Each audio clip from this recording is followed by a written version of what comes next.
All right, everybody. Welcome back to Recovering Out Loud podcast. I'm your host, Anthony. Today, we're going to be talking about triggers, intrusive drinking memories, drinking thoughts, using thoughts, why they happen, where they happen, and why do people say that when they stay sober longer, the obsession has been removed. We're talking about obsession of the mind here. In early recovery, it's all I can think about. As time goes on, it's less and less. The space gets longer and longer, and the memories are less intense. So let's talk about it because this affects everybody. No matter how long you've been sober, it still comes, albeit less the longer you've been sober. But I've been sober a year and 2 months now almost. And I can tell you, I'm still getting the highlights of the good old days. And remember this, Anthony, and it comes up in my mind, and it's like dopamine. I get high on it sometimes. And if we're not careful, that'll take you back out. So let's talk about it. You can be having a completely normal day, and then out of nowhere, maybe a song comes on, a smell, you walk by a familiar place or person, and suddenly you're not here anymore. And you're thinking about, like I said, the good old days, the remember when, and oh, that was fun. That would be nice. I'd probably enjoy that. And we're talking about using or drinking memories, of course. So what are these intrusive memories, triggers, obsession of the mind? What is it? Well, basically, intrusive memories are not conscious choices. They come out of nowhere. I don't know if you've noticed this, but you have no control over your first thoughts. They tend to come out of complete left field sometimes. I'll be having a great day, and all of a sudden I'll remember a time when I was alone at a bar and drinking and using, and my brain will tell me, oh, that was fun. Remember how fun that was? And then I leave out the shame, guilt, remorse that happened later that night, or the time I couldn't stop and I was hiding in the shower waiting for someone to break into my hotel room holding a weapon because I was so paranoid. My brain doesn't remember that. It only remembers the good part. The 5 minutes before, the 5 minutes when you first start, the first couple drinks, first couple lines. So the key idea here is that your body remembers things your mind didn't ask for. So a smell, a place, a sight, it'll just trigger a memory. It'll activate you. So your brain, my brain, our brain learned that substances equals relief. That's what we were looking for, right? Essentially, men and women, people drink or use because they like the effect produced by drugs or alcohol or both. When you repeat the use of that substance, your brain learns to associate alcohol and drugs with stress relief, emotional regulation, right? Calm, peace, quiet, safety, reward or pleasure, escape. I don't want to be here now, so I'm going to use and I'm going to disappear. I'm going to escape the moments, this feeling, this memory, this emotion. We've trained our brains so long over repeated use over time that that's the default. When we have an uncomfortable, when we're disturbed, go to drugs, go to alcohol. Fixed, gone. It's like a chemical eject button. This learning is stored in habit and memory circuits, not logic. There's nothing logical about this. So even when you know using is bad and I shouldn't be using, I shouldn't be drinking, because we all know where it ends up. When I play the tape all the way through to the end, I end up in jail, institutions, or death, rehab, on the street, homeless. So even when you know it's still a bad idea, the brain still sends the signal to that shortcut, that quick hit, that relief, that quick fix. This worked before. Your brain's saying, this worked before. Let's do it again. Your brain is going to look for survival mechanisms, comfort, quick fixes, like I said, shortcuts, because that's what it's trained to do, to survive. That's why triggers feel automatic and intrusive. They come out of nowhere. Triggers are conditioned responses. So essentially a trigger is just a cue the brain linked to using. Places. So I walk by a club that I used to use at. I walk by stupid King Street, and I remember a time when I had fun there for 4 minutes. Old using friends. I remember hanging out with Johnny and using in his basement, playing pool and smoking in his basement. Now, when I think of pool, sometimes, this doesn't actually happen, it's just an example. When I think of pool, I think of cocaine because I used to always play pool with cocaine. I'm associating. My brain is associating. Emotions. So some of us use because we're stressed. Some of us use and drink because we're bored, lonely, we're in fear, celebration. I feel good. I want to celebrate. I want to make this moment better. I use stimulants for work to enhance my personality, in quotations. I thought I was enhancing my personality at work. Not the case. Times of day could be another one. These are all cues that your brain says, oh, let's use drugs because it worked before. It fixed said problem before, so let's do it again. Your nervous system reacts before conscious thought. It's a subconscious mechanism in your brain. It's not weakness, it's conditioning. This is just what we're used to. So now we get into recovery and we stop using, we stop drinking. The substances are gone. Our medicine is gone. Our brain's shortcut is gone. Our brain's pathway, that quick fix is gone. No more. But the neural pathways are still there. They're still trained. So although the brain protests obsessions, cravings, emotional swings, mental well-being, mental bargaining, this is your system saying, where's the thing that used to regulate me? Let's go to that. This is why it's so important to be aware of it, to name it, to get it out there and tell somebody so it loses its power, because it'll just be bouncing around like a ping pong ball in your brain until you eventually pick up. So why triggers and obsessions eventually go away? You stay sober long enough, you hear people, I have lost the obsession to drink. They don't think about it anymore. They don't think about using. The brain stops getting reward confirmation. This is important here. Every time you don't use after a trigger, so when a trigger comes up, every time you take the positive behavior and you don't pick up, you don't call your dealer, you don't go to the bar, you're training your brain to predict relief without that substance, with good habit, calling somebody, walking, journaling, praying, meditating. You're training your brain slowly over time. It doesn't happen overnight. Now relief isn't coming from the substance. It's coming from the pattern, the behavior, the routine, the action that you take. The prediction fails.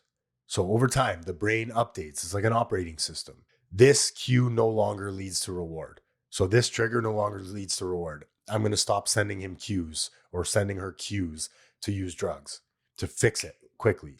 This process is called extinction learning. Extinction learning. It takes time. Now you have a new regulation system replaces the old one. As recovery stabilizes, as you count days, you collect months, you collect years, you develop emotional regulation skills, emotional sobriety. I can deal with anger, fear, lust, jealousy. I can deal with these emotions without having to use.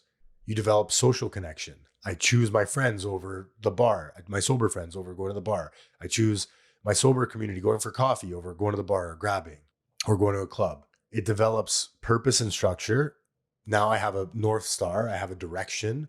I feel like I'm obligated to take this path and not pick up and use drugs and alcohol.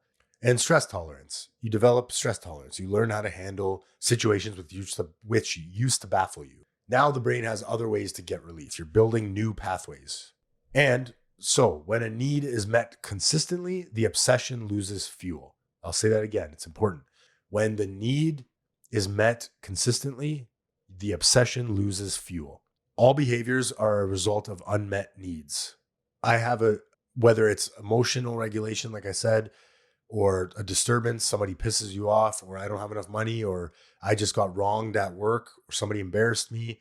I don't need to turn to drugs and alcohol to fix it. I can cope in other healthy ways with community, with regulation, with prayer, with meditation, with journaling, with exercise, talking about it. Emotional sobriety reduces the need to escape. If you want a deeper dive on this, I did a whole episode on emotional sobriety. Very important to happiness in sobriety and contentment.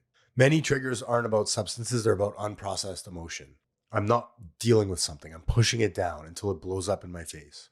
As people process shame, resolve grief, build self-trust, and create meaning.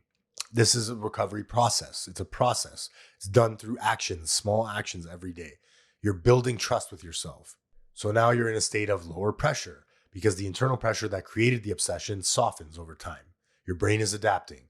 Low pressure leads to fewer urges, fewer triggers, fewer relapses, hopefully.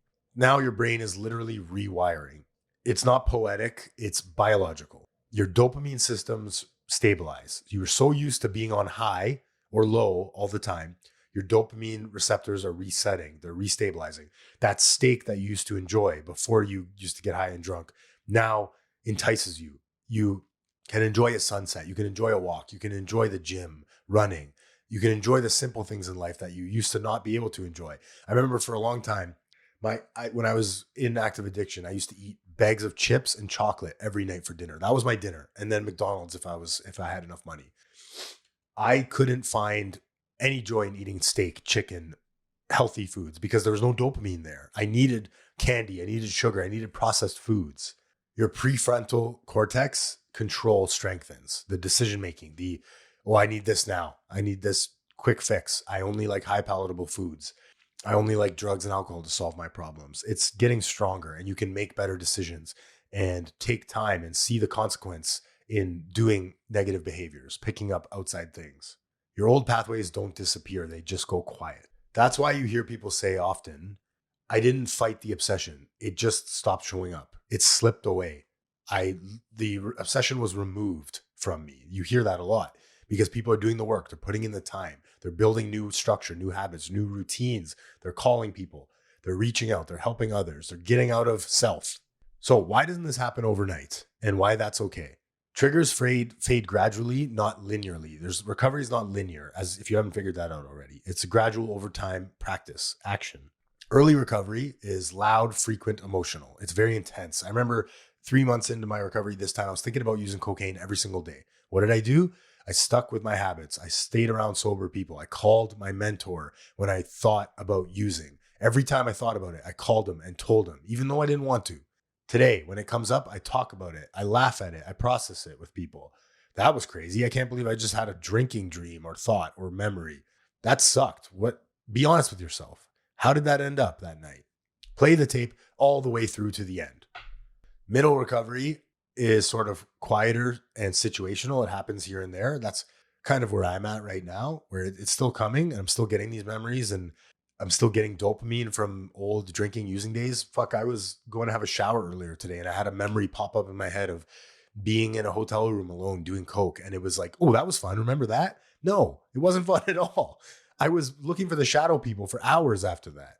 And then later down the road, it's rare, fleeting, and manageable. So it comes and goes. It's very fleeting, rare. This happened to me after, I don't even remember, honestly, but probably 2-3 years in. It's different for everybody. It's not going to take this long for you. It's different for everybody, but probably 2-3 years in my first round of recovery, I really didn't think about drugs and alcohol at all. Even if I was around it, it just never came into my mind, at least the positive aspects of it. So each wave that passed without using teaches the brain. I can survive this without substances. You're training your brain over time. I can do this without drugs and alcohol. I don't need to escape this moment.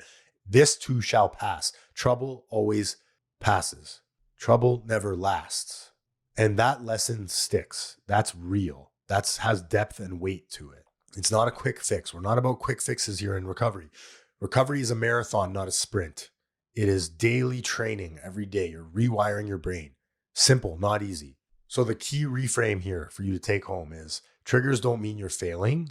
They mean your brain is updating. Your software is updating. Your system is updating. It's catching up. That's also why you hear a lot of people say that, I mean, it's true. You stop aging when you start abusing drugs. You emotionally stop aging. You're like a child. So if you started using drugs at 23, 20, 19, I started getting into cocaine really heavy, probably 19, 20, and weed before that. So, I mean, maybe even 18, 19.